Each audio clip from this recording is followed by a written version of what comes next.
Hi guys, so following the letter that was received from the prosecution to the judge regarding Jessy Kurczewski and the allegations that come with that letter, sentencing for her was delayed. The defence attorneys were also given permission to cease representing Jessy Kurczewski as well. A thorough sort of discussion took place with the judge, and she also allowed Jessy to speak, to give her opinion on her thoughts and also what she wanted from this. And it seems that from the time that the letter emerged, there looks to be like there could be some implication of the attorneys, and that's part of the reason why they wanted to cease representing her. So they did literally cease representing her, and leading up to the sentencing hearing, they did not have any contact with her, and Jessy was very annoyed about this and also wanted them to stop representing her. She wanted to find out what her rights were, and also you know she didn't feel she had been prepared for the sentencing element for her, for her own self. So it is very interesting for sure. So I am going to play you a snippet from the sentencing hearing, and I'm going to see you guys on the other side. When I look at SCR 20:1.16 that deals with declining or terminating representation, there is a section of that under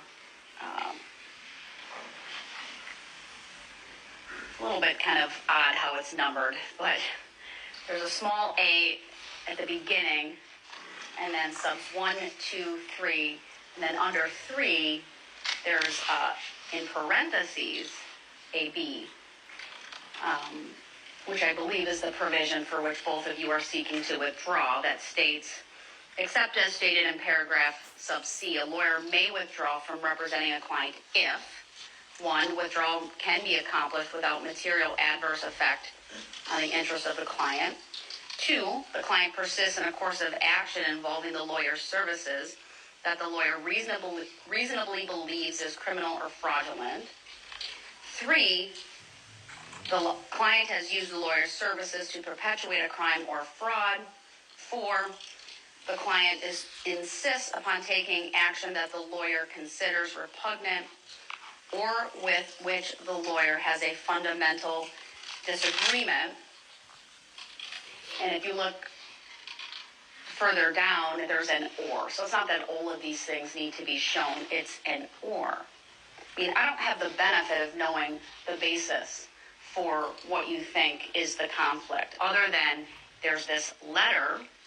It says not so nice things, but that's all. I have a denial, apparently, at least what the state is saying, that your client denies writing this. I mean, I could come up with a lot of scenarios where, obviously many people watch this trial. Anyone could take notes. I took time looking through all of and I think there might be some circumstantial evidence, if you will, that perhaps Jessy Kurczewski is the author. There's content, there are the trial notes, there's other things, but I don't know that anyone can definitively say that at this point in time. I don't even know if I should even consider this. I mean, that's one of the things. If I simply say, I'm striking this from the record, I will not consider it, based upon the uncertainty and the ongoing investigation, how is there any conflict of interest? May I speak? No, not yet. You are still represented by counsel, and Judge, you need to talk to them speak first. about. No, hold on. Judge, some of those papers in there have our handwritten notes on them. We know our own writing. Well, I don't know that, do I? Well, I'm telling you now.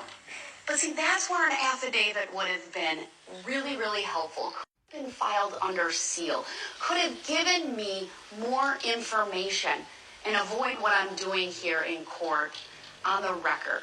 Understood. We recognize some of our own notes from trial. All right, so you believe at least a part of that filing that has what appear to be trial notes were contemporaneously done during the trial, and you recognize your own handwriting on some of it? Yes. All right. What do you guys think? I mean, that's a bit dodgy, isn't it, that the attorney's handwriting notes are familiar to them? This judge is thorough, and I love her for it. You know, I've taken a look at also the confidentiality requirements that are applicable to both of you. There are some limited exceptions to what I would term as the confidentiality requirements between an attorney and a client. Some fall under a shall, and some fall under a may. And even if I look under the SCR 20:1.6 says sub C, a lawyer may reveal information relating to the representation of a client to the extent the lawyer reasonably believes necessary. Sub 1 does not apply. There's not death or substantial bodily harm that you would be preventing. You wouldn't be preventing, mitigating, or rectifying substantial injury to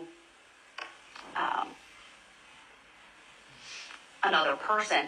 But here's where I think you could potentially be required, or at least asked to reveal when it would be to prevent, mitigate, or rectify substantial injury to the financial interest or property of another that is reasonably certain to result or has resulted from the client's commission of a crime or fraud in furtherance of which the client has used the lawyer's services.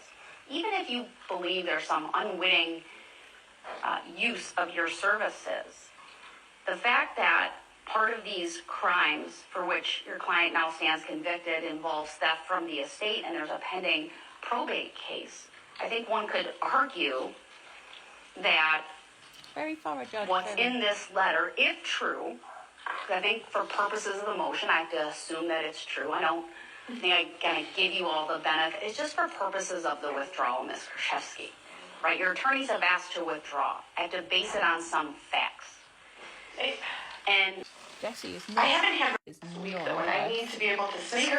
Kurczewski, now's not the time. No, everything You will be given an opportunity, but I need to have facts upon which this decision of mine, which is a very important decision, be made. Counsel and defendants oftentimes have a disagreement on strategy. Relationships fall apart. That does not always mean that attorneys are allowed to withdraw. Because as Attorney Sisberger has pointed out, it would be so simple and it'd lead to absurd results if every time a defendant raised an allegation, whether it be an ethics complaint or criminal activity, if that were enough, we'd never have criminal defense attorneys, right? So there has to be something more. I'm concerned in this case because of the fact there's not a postmark on this envelope.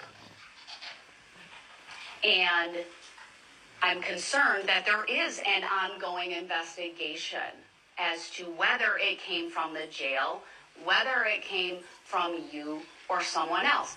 There's other things it could be. RJ, Like I said, supposed to there's, monitor mail in and out. you know, a lot of people watch the trial. I now know that your attorneys recognize handwriting. That's very concerning to the court because very few people would have had access to that.